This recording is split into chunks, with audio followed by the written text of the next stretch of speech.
noches y bienvenidos a las conversaciones en la Central. Muchas gracias por asistir una jornada más a un tiempo de diálogo y de charla, hoy con un tema que siempre está de candente actualidad, aunque la actualidad hoy además marca mucho más el asunto, porque ayer se conocía el informe de la UNESCO sobre el fracaso escolar. Uno de los temas que hoy nos convocan, porque el título de las conversaciones en esta ocasión es el siguiente: fracaso escolar, sistema de estudios unitario o diferencial. Para hablar de este asunto, como es habitual también en las conversaciones de la Central, pues tenemos a primeras figuras para ello.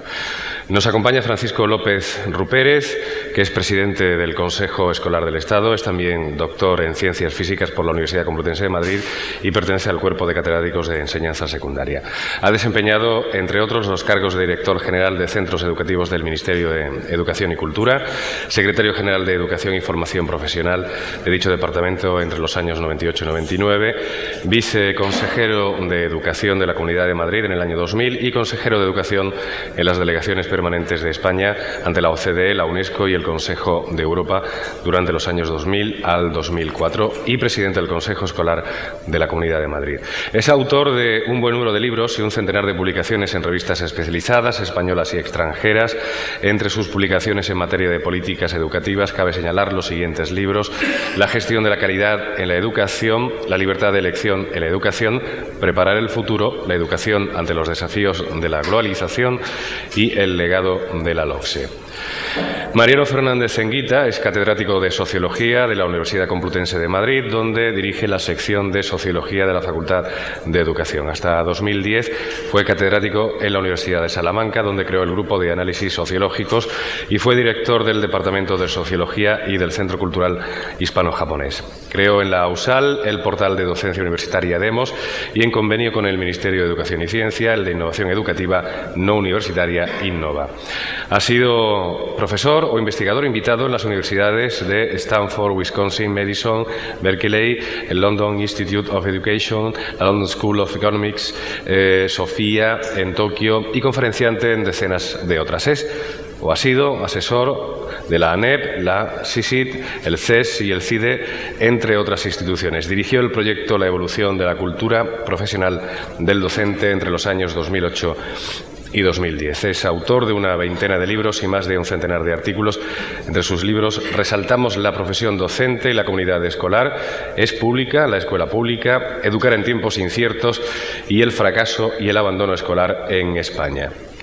En la actualidad investiga sobre educación y desigualdades, la organización de los centros de enseñanza y la profesión docente, así como sobre el acceso a la sociedad de la información y el conocimiento y sus consecuencias para la justicia social y la educación. Como decía, hablar de educación y hablar de fracaso escolar concretamente siempre es un tema de actualidad. Hemos conocido, ayer se conocía, que España, según la UNESCO, es el primer país de Europa en términos de fracaso escolar y de mala inserción laboral de sus jóvenes, según los datos que han sido recogidos por esta institución en la edición 2012 del estudio anual Educación para Todos.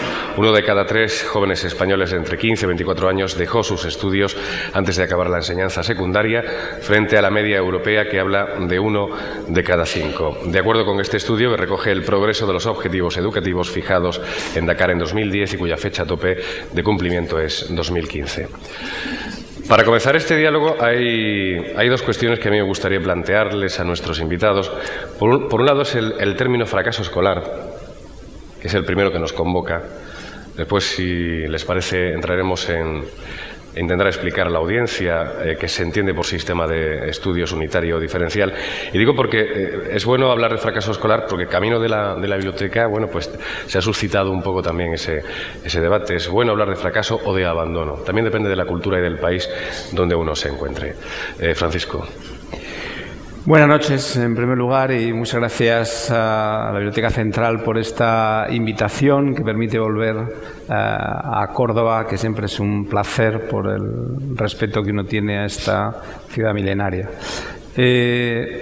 ante el tema que se plantea, es decir, es propio hablar de fracaso escolar, es mejor hablar de abandono.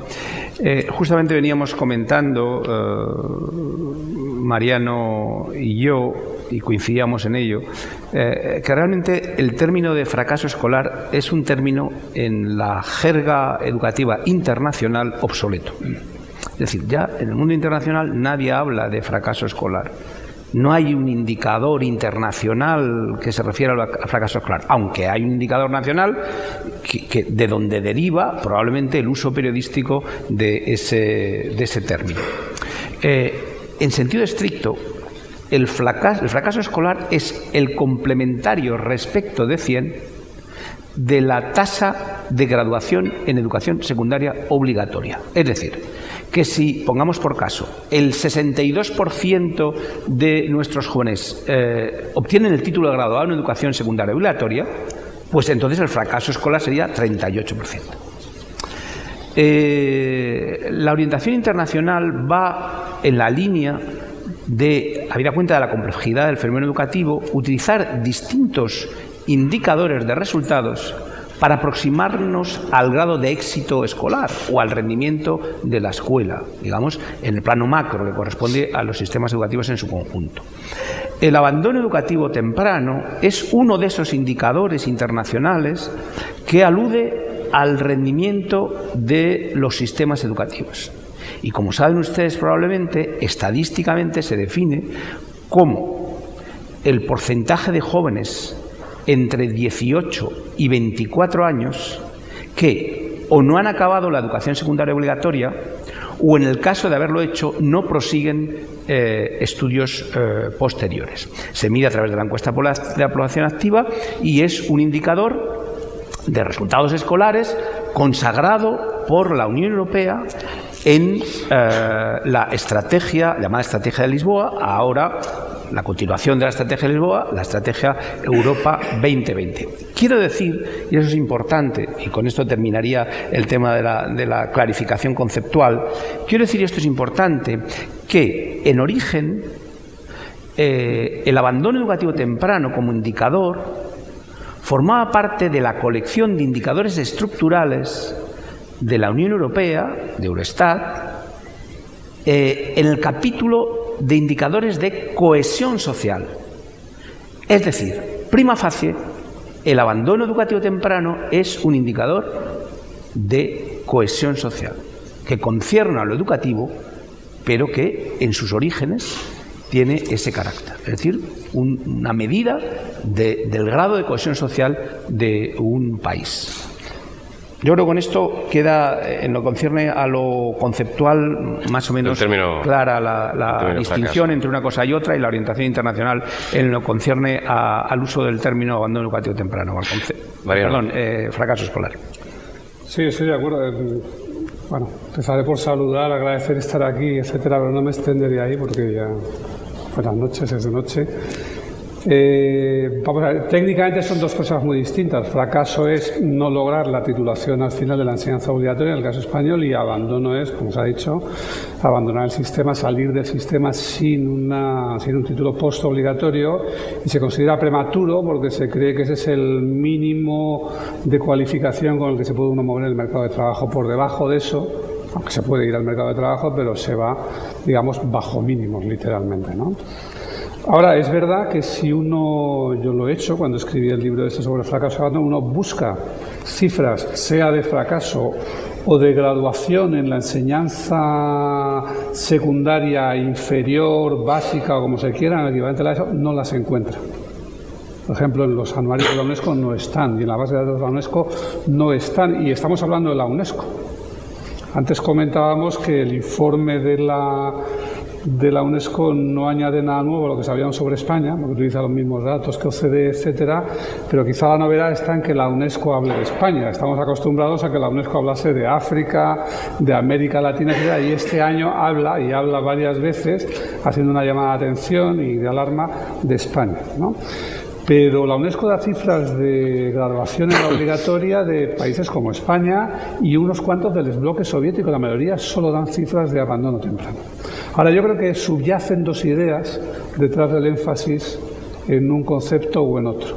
En el caso del abandono se trata simplemente del presupuesto de que todo el mundo puede tener éxito, pero algunos se van antes.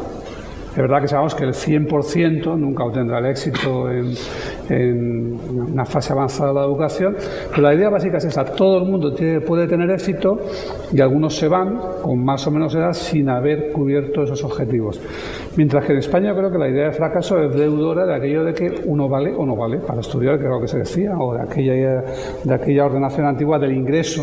Uno estaba fuera hasta que ingresaba finalmente en el bachillerato elemental, que es lo que hizo la gente de mi generación, porque fuera de eso era como no estar en el sistema educativo. De manera que es una cosa muy española, muy latina y muy particularmente española.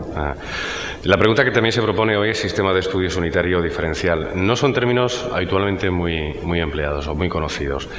¿Qué entendemos por sistema de estudios unitario o sistemas de estudios diferencial? Efectivamente, como has señalado, en el vocabulario típico de la educación española, esos dos términos no se utilizan con frecuencia, ¿no? El término más bien el segundo, el de sistema diferencial, parece que nos recuerda a la cuestión de la educación diferenciada, que tiene que ver con la escolarización separada de niños y niñas en función de su sexo, claro. No obstante, la interpretación que cabe hacer trasladando esos dos términos del lenguaje ordinario al ámbito estrictamente educativo sería la que se corresponde con un sistema básicamente comprensivo, es decir, un sistema que escolariza bajo una orientación en lo esencial común a los alumnos hasta edades relativamente avanzadas, y por contra, frente a esa idea de sistema diferenciado, pues cabría entender la característica básica de aquellos sistemas que diferencian tempranamente a los alumnos en función de sus intereses, de sus aptitudes, de sus necesidades, de su vocación, etc. Un ejemplo de sistema altamente comprensivo sería el español, hasta hace muy poco.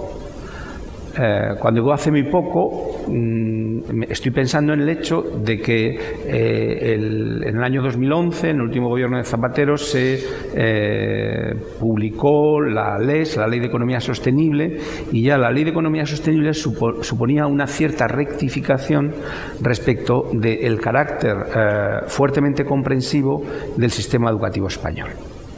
El ejemplo opuesto sería el del sistema educativo alemán, que, como ustedes saben, opta tradicionalmente por una diversificación temprana. Es decir, la edad de la primera diversificación pues se sitúa en torno a los 10 años, entre opciones de carácter profesional y opciones de carácter académico.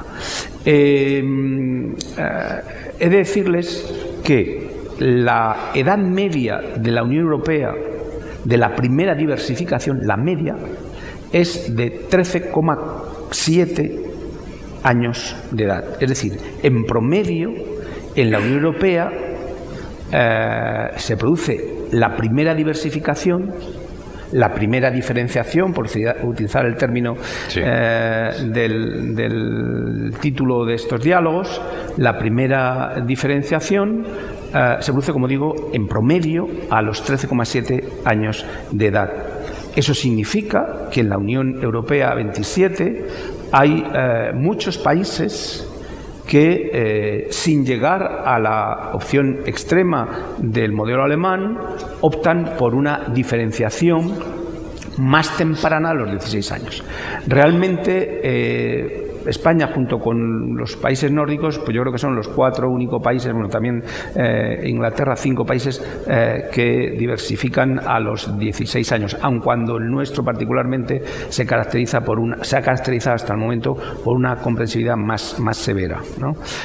Porque los modelos anglosajones, bueno, el modelo inglés no es completamente equiparable en el sentido al español. Pero bueno, eso que es también una aclaración de carácter conceptual, es lo que podríamos entender en el ámbito educativo por esos 2 conceptos de sistema unitario o sistema diferenciado. Yo creo que tendremos oportunidad, y por eso no me voy a extender más allá de esta primera conceptualización, tendremos oportunidad a lo largo de los diálogos de poder analizar en profundidad las ventajas, los inconvenientes. ¿Acaso el sistema español comprensivo tiene algo que ver o no con nuestras elevadas tasas de abandono educativo temprano? Es un sistema muy rígido que produce, por tanto, o contribuye al abandono. Digo contribuye porque, desde luego, eso tenemos que ser rigurosos en los análisis, y no hay...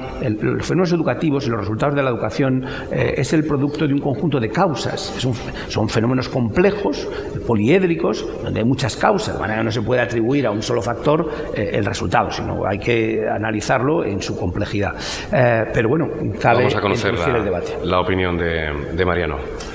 Bueno, la opinión de Mariano es la definición de Mariano. ¿Qué entiende Mariano o qué puede explicarle a nuestra audiencia? Sí, ¿Qué se entiende por el sistema unitario diferencial? Añadiría una cosa, y es que yo, más que de una opción, hablaría de una evolución. Es decir, el concepto de comprensivo, unitario, lo que sea, es más o menos claro estructuralmente. Digamos, son comprensivos, unitarios, aquellos sistemas que mantienen enseñanzas básicamente unificadas, básicamente, puede haber cierta diversificación, hasta lo que es el término de la educación obligatoria, o al menos, donde este va más allá, hasta lo que es la primera fase de la secundaria. Luego diversifican, se dividen claramente, se diferencian en la segunda.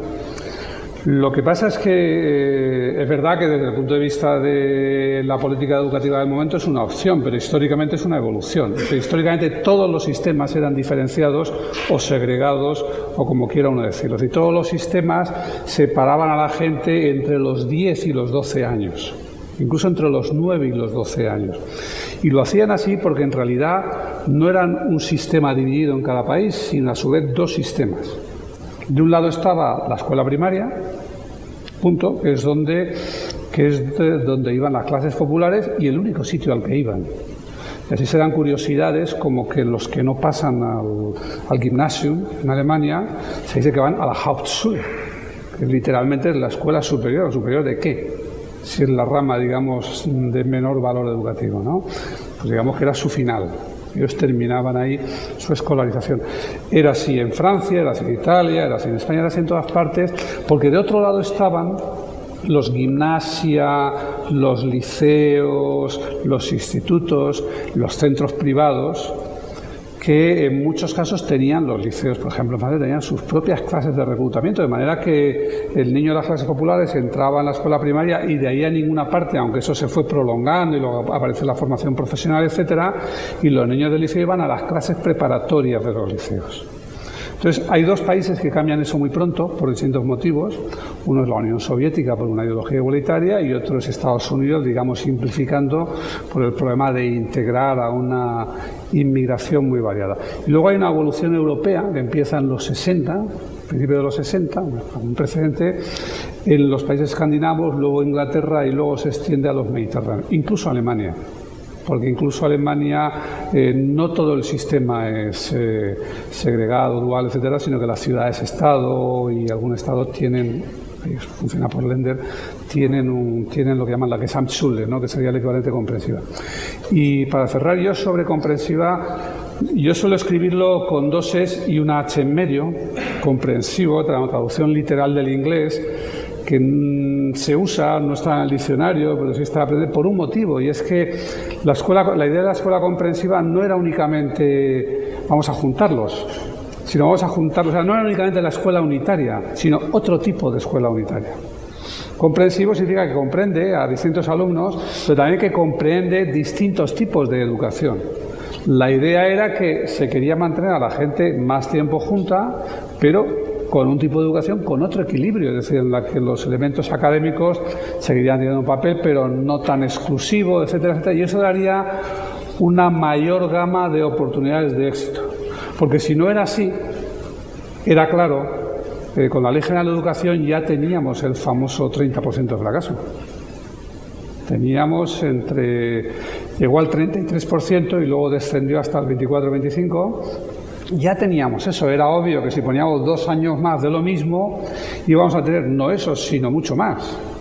Pero claro, eso es otra historia para otro capítulo, ¿no? Pero la idea de la comprensividad era un currículum común, pero otro tipo de currículum, con otro tipo de equilibrio y con una distinta distribución de las oportunidades de éxito.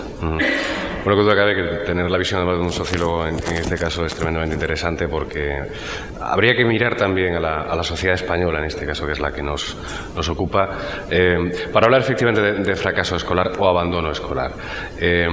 ¿Cuánto de culpa tiene el sistema actual o los sistemas que hemos tenido, o las distintas políticas, porque también se ha hablado de política educativa? Yo creo que también habría que acotar un poco ese término, porque España es un país muy dado a las políticas educativas, ¿no? Para llegar a la situación que no solo hemos llegado ahora, sino que bueno, se viene lamentablemente manteniendo en los últimos años. Pueden intervenir cuando quieran y bueno, espero no tener que moderar mucho, porque esto es un diálogo. La pregunta es ¿cuánto tiene de culpa el sistema educativo? Evidentemente, y me remito un poco a mi primera intervención, no es justo cargar todas las culpas sobre el sistema educativo. Es decir, la sociedad, las familias, incluso las propias actitudes del tejido empresarial respecto a la formación de los jóvenes tienen que ver, pero la pregunta es ¿cuánto tiene que ver? Bueno, no lo tenemos medido, luego haré un comentario respecto de eso. Con los datos que se manejan. Sí, ¿cuánto tiene que ver? Y sobre todo, ¿cómo tiene que ver? Sí. Digo que no lo tenemos medido porque, excepción hecha de algún estudio como el del profesor Fernández Anguita, que ha pretendido captar el problema del abandono, pues realmente es curioso, pero en España no disponemos de suficiente evidencia empírica como para explicar suficientemente, es decir, con suficiente detalle, el fenómeno del abandono educativo temprano. Cuando digo con suficiente detalle, es decir, con un marco que permita explicar las diferencias entre regiones, más allá de las intuiciones, de los aspectos, digamos, a los que, por ejemplo, los políticos recurren fácilmente, que consiste en echar la culpa al sistema productivo y tal y qué sé yo. Bueno, pero realmente no hay evidencia empírica. Yo estaba entonces justamente en la OCDE cuando viví el impacto que tuvo el relativo fracaso del sistema educativo alemán en la primera edición de PISA, en PISA 2000. Hay que decir que en la primera edición de PISA, Alemania se ubicó por debajo de España. Bien, es cierto que España estaba mejor en el 2000 de lo que estuvo en 2003 y lo que estuvo en 2006. Pero bueno, es decir, en ese sentido fuimos a peor, ¿no? Pero lo cierto es que Alemania estaba por debajo. Entonces, desde el gobierno federal se produjo como con una reacción verdaderamente importante de movilización de todo el capital intelectual disponible en el país para averiguar por qué razón los resultados eran contrarios a la apreciación que tenían los alemanes de la calidad de su sistema de educación y formación. Y entre los agentes a los que movilizaron a la universidad, al Max Planck Institute y a la OCDE. Y la OCDE hizo un estudio consistente, de corte naturalista, consistente en identificar qué tenían en común aquellos países miembros de la OCDE, por lo tanto participantes en PISA, del entorno occidental, es decir, no se metieron con Corea ni con Japón, ¿qué tenían en común aquellos sistemas que obtenían mejores resultados en PISA? Bueno, es decir, hubo una respuesta. Nosotros venimos arrastrando el problema del abandono educativo temprano durante muchísimo tiempo y la verdad es que no disponemos de una evidencia empírica robusta que nos permita dar respuestas y, por tanto, orientar las políticas educativas. Y yo soy de los que pienso que sin una comprensión profunda de los fenómenos educativos no podremos acertar en las políticas. Podremos tantear, bricolear, etcétera, pero acertar en las políticas no. Y ese es un déficit que tenemos en nuestro país. De manera que vaya eso por delante. Por tanto, no podemos decir el cuánto. ¿Cuánto contribuye el sistema educativo a la hora de explicar el abandono educativo temprano? No podemos decir el cuánto. Pero sí podemos razonar en términos del cómo. ¿Cómo está incidiendo el sistema educativo a la hora de explicar el abandono educativo temprano? Y yo, brevemente, porque quiero obviamente ceder la palabra también o dar la posibilidad de apreciación a Mariano, que es un estudioso del fenómeno, pero sí quisiera de una manera muy clara, yo creo que se puede entender fácilmente, decir cómo hemos llegado aquí, ¿no? El porqué un poco del abandono. Vamos a ver, yo creo que hay dos fenómenos clave a la hora de explicar las tasas elevadas de abandono educativo temprano en nuestro país. En primer lugar, la rigidez del sistema, que se ha convertido en un obstáculo para el avance de los alumnos por el sistema reglado. Esa rigidez del sistema, esa falta de flexibilidad, entendida la rigidez como incapacidad de adaptación a las necesidades, a los intereses, a las aptitudes de los alumnos, sin menoscabo de su poder formativo o de cualificación, esa rigidez del sistema se convierte en un obstáculo que impide el avance. Pero es que además, aparte de esos obstáculos, esa rigidez del sistema, los incentivos han estado hasta hace nada situados fuera del sistema reglado. Trabajo fácil, dinero inmediato, etc. Entonces, si se juntan los dos fenómenos, desde un punto de vista de la lógica o de la dinámica de los flujos de alumnos, que es, en fin de cuentas, lo que tenemos, es decir, el abandono es una patología del flujo de alumnos hacia niveles educativos superiores. Entonces, si se razona desde el punto de vista de la lógica de los flujos de alumnos, de la dinámica de los flujos de alumnos, encontramos que si hay un obstáculo que impide a los alumnos progresar por el sistema, porque es rígido, porque es estrecho, porque es poco flexible, porque hay pocas vías, porque no se parte de esa concepción de diversas vías de éxito, diferentes formas de excelencia, pues entonces a la primera de cambio, cuando tienen oportunidad los alumnos de salir del sistema, salen, claro, y abandonan. Pero ítem más, ese fenómeno se ve reforzado, o se ha visto reforzado hasta el presente, por el hecho de que los incentivos estaban fuera del sistema. Es como si fuera del sistema tuviéramos una bomba aspirante que atrae a los alumnos para salir fuera de él. Bueno, el término técnico sería el costo de oportunidad, probablemente Mariano luego se haga referencia ahí. Pero de un punto de vista intuitivo, metafórico, yendo a una modelización cuasi física de flujos, pues la suma de esos dos elementos, los obstáculos asociados a la rigidez del sistema, a la falta de adaptación a las posibilidades, a las digamos, aptitudes, a las necesidades o intereses de los alumnos. Y por otra parte, el hecho de que los incentivos estaban fuera, pues eso explica en buena medida por qué estamos donde estamos. Y también nos induce y nos pone en el camino de cuáles serían las dos operaciones básicas que tendríamos que hacer para que los flujos de alumnos progresaran hacia las etapas educativas posteriores, particularmente hacia la educación secundaria posobligatoria y en especial hacia los ciclos formativos de grado medio de la formación profesional, que es donde tenemos verdaderamente el problema de infrapoblación. Porque en el bachillerato no tenemos problema, en el análisis internacional comparado no tenemos problemas de infrapoblación. Donde tenemos problemas de infrapoblación es en la formación profesional de grado medio. Y el abandono educativo y, por tanto, la escasa población en la formación profesional de grado medio están relacionados. ¿Qué dos operaciones tendríamos que hacer? Pues por una parte tendríamos que remover los obstáculos, es decir, aumentar la flexibilidad del sistema para que contribuir a que fluyan, y la otra operación es desplazar los incentivos desde fuera del sistema al interior del sistema, para que la bomba esa aspirante esté dentro del sistema. Con esas dos operaciones, traducidas en políticas, luego ya tenemos oportunidad probablemente de hablar del asunto, con esas dos operaciones el sistema empezaría a fluir. Y encontraríamos que nuestros alumnos poblarían con mucha más intensidad de la que tenemos actualmente, que es escasa, poblarían la formación profesional de grado medio. Mariano.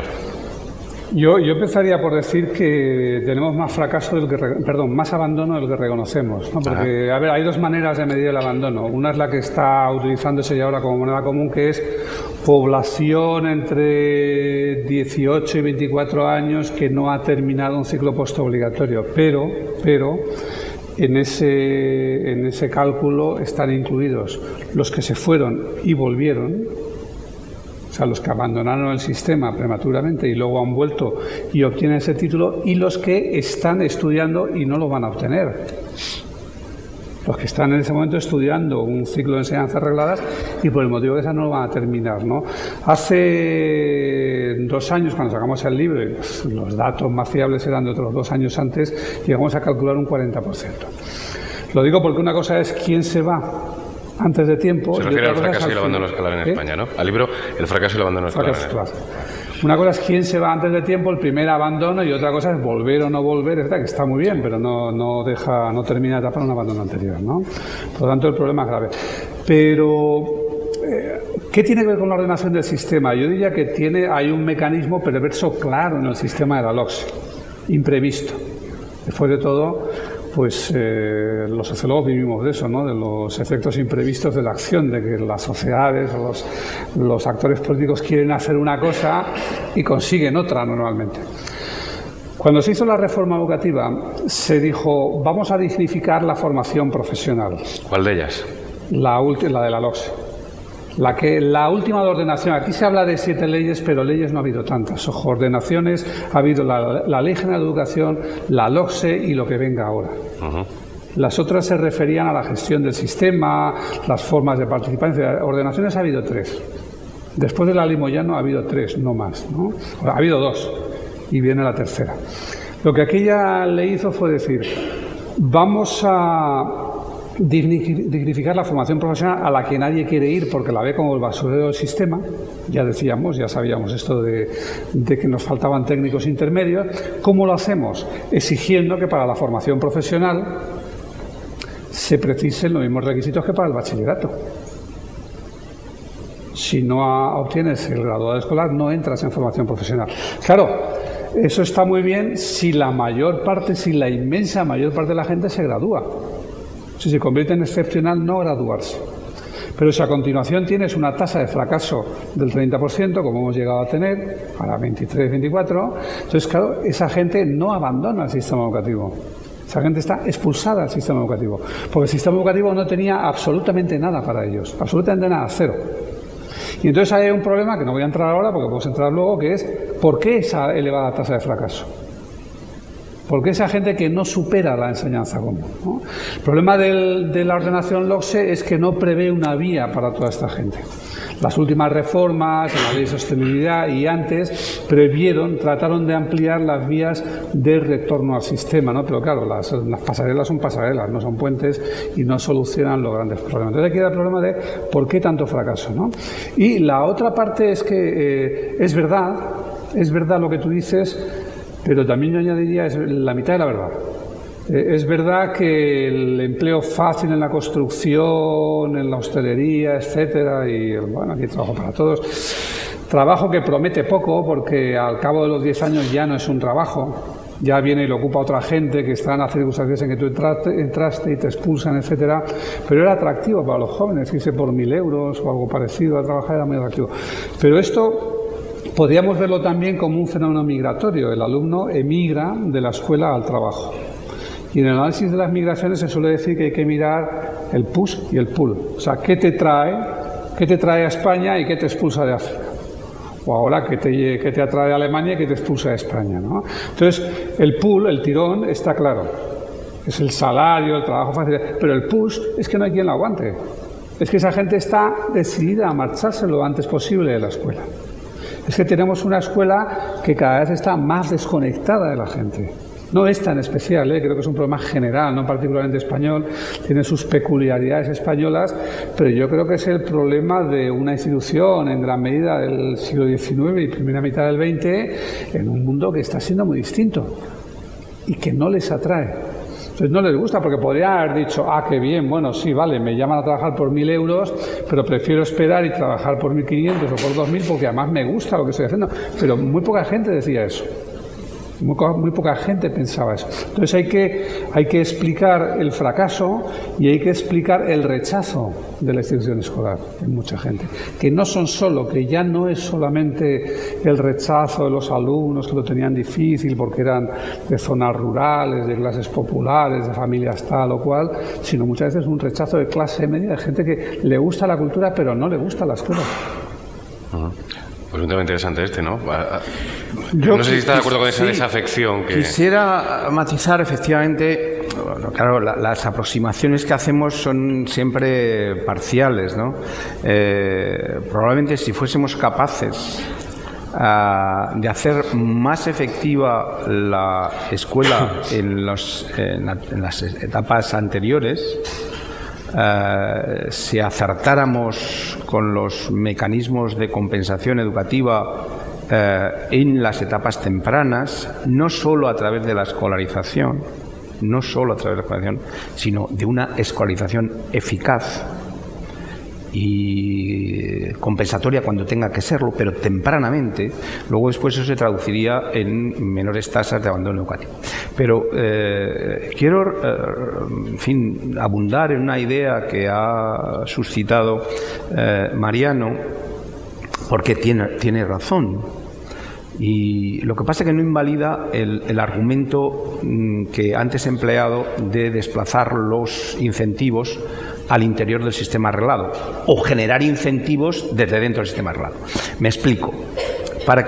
Por apelar a datos, para que ustedes tengan la idea clara del orden de magnitud del que estamos hablando.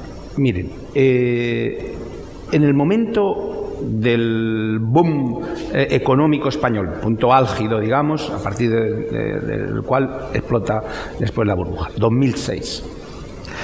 Al 2011, es decir, cuando estamos ya prácticamente en el fondo, digo el fondo porque no sabemos cuándo vamos a tocar fondo, pero en fin, en el 2011, al final del 2011 ya estábamos bastante en el suelo de la crisis, ¿no? Ahora estamos escarbando en el suelo todavía, pero en fin. Pues en ese intervalo el abandono educativo temprano se ha reducido en 4 puntos. Solo en 4 puntos. No ha pasado de 30 y pico a 26 y pico. De manera que la advertencia que hacía anteriormente Mariano está basada empíricamente, efectivamente. Eso nos hace reflexionar en el sentido de que no todo el abandono se puede atribuir el efecto disuasorio, el coste de oportunidad, etcétera, el efecto disuasorio, esa atracción hacia afuera que ejercían los empleos fáciles y con remuneración inmediata. No todo. Eso parece apuntar a problemas de fondo del sistema educativo o de la interacción entre la educación, entre el sistema y la sociedad, en un sentido más amplio y tal, que no son atribuibles solamente a las tentaciones, entre comillas, del sistema productivo, ¿no? Pero eso no digamos, inhabilita, para descartarla, la idea de que tenemos que hacer un esfuerzo desde los poderes públicos, desde la concepción del sistema, desde la sociedad, desde los tejidos empresariales. Tenemos que hacer un esfuerzo en favor de nuestros jóvenes para situar los incentivos dentro del sistema reglado. Y eso, además, disponemos de alguna evidencia empírica que nos da pistas de cómo hacerlo. Y no es de ahora, sino que es desde hace tiempo. Por ejemplo, no sé si en la administración del tiempo, por ejemplo, ya en un informe de la OCDE en el año 2001 sobre la empleabilidad de los jóvenes, ya entonces sabíamos que en nuestro país el porcentaje de jóvenes que estudiaban la educación secundaria posobligatoria y que combinaban trabajo con empleo era mínimo, 4%, frente al 16% de la media de la OCDE y el 50% de los países nórdicos y del área germánica. Sabemos hoy en día que aquellos sistemas educativos que disponen de sistemas de formación profesional integrados, es decir, compuestos escuela-empresa, al margen de cuál sea el nivel de desarrollo del país, obtienen resultados en términos de tasas de desempleo juvenil más bajas que los que tienen sistemas de formación profesional orientados básicamente a la escuela. De manera que tenemos ahí una pista de cómo, si el sistema es más flexible, por un lado, y si por otra parte los incentivos en términos de posibilidad de empleabilidad, de remuneración, aunque sea pequeña, pero una remuneración que sea la compensación a un trabajo efectivo a partir de un determinado mes, digamos, de esa actividad en la empresa, pues un trabajo efectivo que rinde también beneficios, obviamente, al empresario. Si somos capaces de combinar una serie de incentivos e introducirlos dentro del sistema reglado, pues indudablemente, desde el punto de vista de la lógica de los flujos, eso va a tirar. Es decir, va a haber un movimiento de alumnos que se van a ver atraídos ante esas expectativas. Y entonces el llamado coste de oportunidad, es decir, lo que deja de percibir un individuo y una familia por el hecho de estar en el sistema reglado, se convierte en negativo. Es decir, sería lo que pierde el alumno y sus familias por el hecho de estar fuera del sistema educativo. No como antes, que es lo que pierde por el hecho de estar dentro del sistema educativo. Entonces, esas ideas tienen que traducirse en políticas.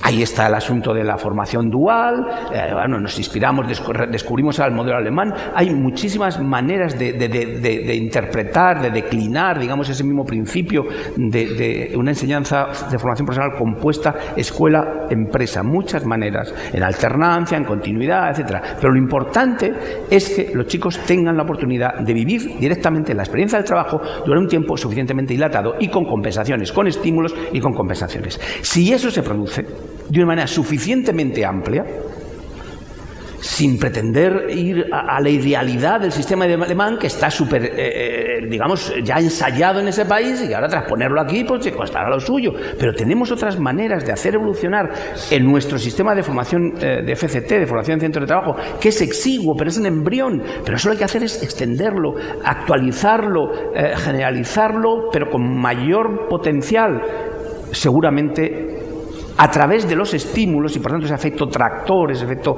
de bomba aspirante, seguramente reduciremos el abandono educativo temprano, aumentando a la vez las tasas de graduación y de población en la formación profesional de grado medio.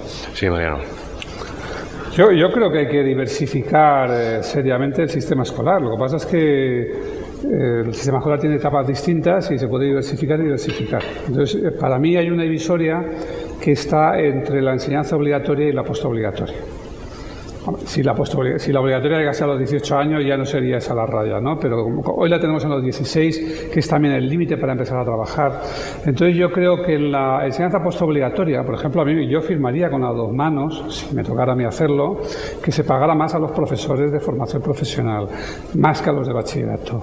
No importa cómo vengan y dónde vengan, que se empleara más dinero en formación, que se hiciera el esfuerzo porque tengamos una formación profesional, digamos, a la altura de las necesidades y de las posibilidades, y no este sistema que yo suelo llamar diabólico, ¿no? De una cabeza gorda y una base gorda, que es 40% de gente que fracasa, 40% o que abandona, 40% que va a la universidad y una titulación intermedia y formación profesional intermedia raquítica. De manera que más medios, mejores profesores, más acceso de la formación profesional hacia la universidad y, por supuesto, la posibilidad de combinar enseñanza y trabajo en distintos regímenes, perfecto, ¿no? Pero antes tenemos el problema del fracaso. Antes tenemos el problema de ese 30% que a los 16 años no consigue. Entonces, ¿qué tenemos que hacer con esta gente? Yo creo que ahí la diversificación tiene otro sentido. Ahí el problema es, pues como cuando uno va a subir una altura, cuando vamos al segundo piso de no sé qué, vamos a cruzar una autopista, pues hay escaleras, hay rampas, hay ascensores y hay escaleras mecánicas porque la gente es distinta. Pero queremos que todos lleguen ahí. Y yo, a día de hoy, me parece que es razonable que la gente llegue a un nivel de conocimiento similar o por lo menos equivalente, en sentido estricto, es decir, que le permita ir a los mismos sitios a los 16 años. Y yo creo que ahí es donde tenemos el problema que nos concita hoy aquí, que era la pregunta de si unitario, diferenciado, integrado, segregado, comprensivo, no comprensivo, como se quiera llamar. Y yo creo que este sistema educativo no ha hecho el esfuerzo de intentar diversificar para llevar a la gente al mismo sitio. Lo que hemos hecho ha sido ofrecerles taza y media de algo que ya funcionaba mal. Que ya funcionaba mal con la Ley General de Educación, lo alargamos otros 2 años, prometimos el oro y el moro, pero luego finalmente lo que se hizo fue simplemente alargar eso. Y yo creo que hay un problema de ordenación que mencionaba antes, y creo también que hay un problema de cultura. Sí, porque al fin y al cabo no olvidemos que hasta que se sale del bachiller o la formación profesional, aquí las notas de los alumnos las ponen los profesores, punto. Y nadie más interviene. Podrá pesar la selectividad o lo que se quiera, pero la nota te la ponen tus profesores. Y mira por dónde PISA, las evaluaciones de diagnóstico, etcétera, nos están mostrando que es verdad que no es lo mismo, pero para niveles muy distintos en la evaluación por competencia, luego, sin embargo, no hay correspondencia con lo que es el éxito o el fracaso académico. O sea, parece como si aquí fuera normal que el 30% de la gente fracase. Yo creo que eso es lo que tenemos que revisar, es decir, que tenemos que ir al corazón de la base del sistema, que es la ESO, la enseñanza primaria, tenemos que ir a quienes hacen la evaluación, tenemos que ir a lo que estamos enseñando, tenemos que ir a ver cómo solucionamos ese 30%. El problema para nosotros hoy, al final del día, el problema es el abandono, pero al principio es el fracaso. Hay un apunte que ha introducido Mariano, me parece muy interesante, no es la primera vez que se comenta. La sociedad del mundo, en definitiva, va mucho más deprisa.